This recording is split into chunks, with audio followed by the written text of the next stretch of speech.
ಯಾವ ಪಾಪ ಮಾಡಿದರೆ ಎಂತಹ ಶಿಕ್ಷೆ? ಹಿಂದೂ ಧರ್ಮದ ಗರುಡ ಪುರಾಣದಲ್ಲಿದೆ. ಯಾವ ಮಹಾಪಾಪಕ್ಕೆ ನರಕದಲ್ಲಿ ಯಾವ ಭಯಾನಕ ಶಿಕ್ಷೆ ಎಂದು. ಮಾಡಿದ್ದ ಪಾಪಗಳಿಗೆ ಅನುಗುಣವಾಗಿ ನರಕದಲ್ಲಿ ಶಿಕ್ಷೆಗಳನ್ನು ನೀಡಲಾಗುತ್ತದೆ. ಕೆಲವು ಪಾಪಗಳು ಮತ್ತು ಅವುಗಳಿಗೆ ಸಂಬಂಧಿಸಿದ ಶಿಕ್ಷೆಗಳು ಇಲ್ಲಿವೆ.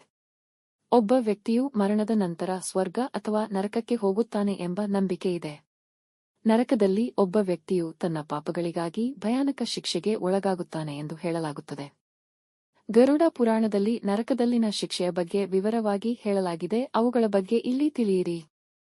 ಯಾರಾದರೂ ಮರಣದ ನಂತರ ಏನು ಪಡೆಯುತ್ತಾರೆ ಎಂಬುದು ಆ ವ್ಯಕ್ತಿಯ ಕಾರ್ಯಗಳ ಮೇಲೆ ಅವಲಂಬಿತವಾಗಿರುತ್ತದೆ. ಗರುಡ ಪುರಾಣವು ಸಾವಿನ ನಂತರದ ಚಟುವಟಿಕೆಗಳನ್ನು ವಿವರಿಸುತ್ತದೆ. ಯಾವ ವ್ಯಕ್ತಿ ತನ್ನ ಗಂಡ ಅಥವಾ ಹೆಂಡತಿಯನ್ನು ಬಿಟ್ಟು ಅಕ್ರಮ ಸಂಬಂಧ ಬೆಳೆಸುತ್ತಾರೆ ಅಂತವರಿಗೆ ನರಕ ಯಾತನೆ ಭೂಲೋಕದಲ್ಲಿ ಕಾದಿದೆ.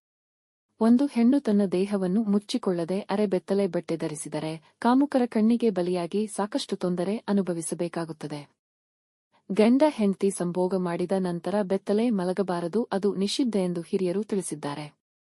ಹೆಣ್ಣನ್ನು ಕೊಂದವನು ಕುಷ್ಠರೋಗದಿಂದ ಬಳಲುತ್ತಾನೆ. ಇತರ ಹಣವನ್ನು ಲೂಟಿ ಮಾಡುವವರನ್ನು ಯಮರಾಜನು ನರಕದಲ್ಲಿ ಕಗ್ಗದಿಂದ ಕಟ್ಟಿಕೊಳ್ಳುತ್ತಾನೆ.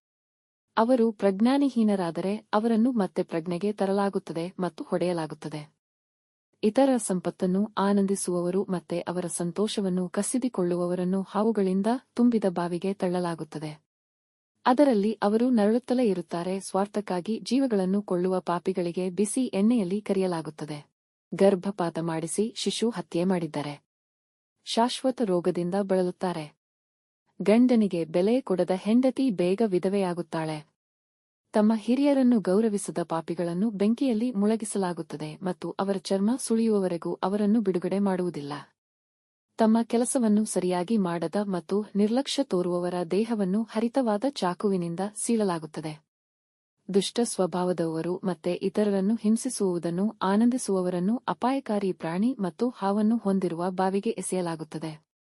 ಹೆಂಡತಿಯನ್ನು ಒದೆಯುವ ಹಿಂಸಿಸುವ ಗಂಡ ಮುಂದಿನ ಜನ್ಮದಲ್ಲಿ ಕೆಟ್ಟ ಹುಳು ಆಗಿ ಹುಟ್ಟುತ್ತಾನೆ. ಮಹಿಳೆಯರೊಂದಿಗೆ ಲೈಂಗಿಕ ಕ್ರಿಯೆ ನಡೆಸಿ ನಂತರ ಅವರನ್ನು ಬಿಡುವ ಪುರುಷರನ್ನು ಮಲ ತುಂಬಿದ ಬಾವಿಗೆ ಎಸೆಯಲಾಗುತ್ತದೆ. ಸುಳ್ಳು ಪ್ರಮಾಣ ಮಾಡಿದ ಅಥವಾ ಸುಳ್ಳು ಸಾಕ್ಷಿ ನೀಡಿದ್ದ ಜನರ ದೇಹಗಳಿಗೆ ಬೆಂಕಿ ಹಚ್ಚಲಾಗುತ್ತದೆ ಮತ್ತು ಎತ್ತರದಿಂದ ಎಸೆಯಲಾಗುತ್ತದೆ. ಪ್ರಾಣಿಗಳನ್ನು ಬಲಿ ಕೊಟ್ಟವರು ಮತ್ತು ಅವುಗಳ ಮಾಂಸವನ್ನು ತಿಂದು ಅವರನ್ನು ಇಂತಹ ನರಕಕ್ಕೆ ಎಸೆಯಲಾಗುತ್ತದೆ. ಅಲ್ಲಿ ಅವರು ತಿಂದ ಎಲ್ಲಾ ಜೀವಿಗಳು ಇರುತ್ತವೆ ಮತ್ತು ಆ ಜೀವಿಗಳು ಅವರನ್ನು ಕಚ್ಚು ತಿಂದುಬಿಡುತ್ತವೆ. ತಂದೆ ತಾಯಿಗೆ ಬೆಲೆ ಕೊಡದ ಮಕ್ಕಳಿಗೆ ಮುಂದಿನ ಜನ್ಮದಲ್ಲಿ ಮಕ್ಕಳ ಭಾಗ್ಯ ಇರುವುದಿಲ್ಲ. ಮೋಸ ವಂಚನೆ ಮಾಡುವವರು ಮೂಕರಾಗಿ ಹುಟ್ಟುತ್ತಾರೆ. ಚಪ್ಪಲಿ ಒಡವೆ ವಸ್ತ್ರ ಹಣವನ್ನು ಕದ್ದವರು ಕುರುಡಾಗಿ ಹುಟ್ಟುತ್ತಾರೆ. ಚಿನ್ನ ಅಥವಾ ಇನ್ಯಾವುದೇ ಲೋಹವನ್ನು ಕದಿಯುವವರನ್ನು ಬೆಂಕಿಯಲ್ಲಿ ಜೀವಂತವಾಗಿ ಸುಡಲಾಗುತ್ತದೆ. ಕೇವಲ ಸ್ವಾರ್ಥಕ್ಕಾಗಿ ಇತರರನ್ನು ಬಳಸುವವರನ್ನು ನರಕದಲ್ಲಿ ಕೀಟಗಳು ಮತ್ತು ಸರೀಸೃಪಗಳು ಜೀವಂತವಾಗಿ ತಿನ್ನುತ್ತವೆ.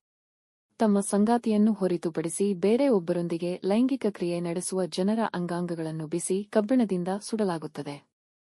ಸುಳ್ಳನ್ನು ಹೇಳುವವರು ಕಿವುಡರಾಗಿ ಹುಟ್ಟುತ್ತಾರೆ. ತಂಗಳು ಅನ್ನ ಕೊಡುವವರು ವಿಷ ಕೊಡುವವರು ಹುಚ್ಚರಾಗಿ ಹುಟ್ಟುತ್ತಾರೆ. ಗೋವನ್ನು ತನ್ನ ಕಾಲಿನಿಂದ ಹೊದ್ದವರು ಹುಟ್ಟು ಕುರುಡರಾಗಿ ಜನಿಸುವರು. ಕೆಟ್ಟ ಮಾತು ಸುಳ್ಳು ಹೇಳುವವರ ತೊದಲು ಮಾತನಾಡುವವರು. ಕೆಲವು ಉದಾಹರಣೆಗಳು ಮಾತ್ರ. ಗರುಡ ಪುರಾಣದಲ್ಲಿ ಇನ್ನೂ ಅನೇಕ ಪಾಪಗಳು ಮತ್ತು ಅವುಗಳಿಗೆ ಸಂಬಂಧಿಸಿದ ಶಿಕ್ಷೆಗಳನ್ನು ವಿವರಿಸಲಾಗಿದೆ.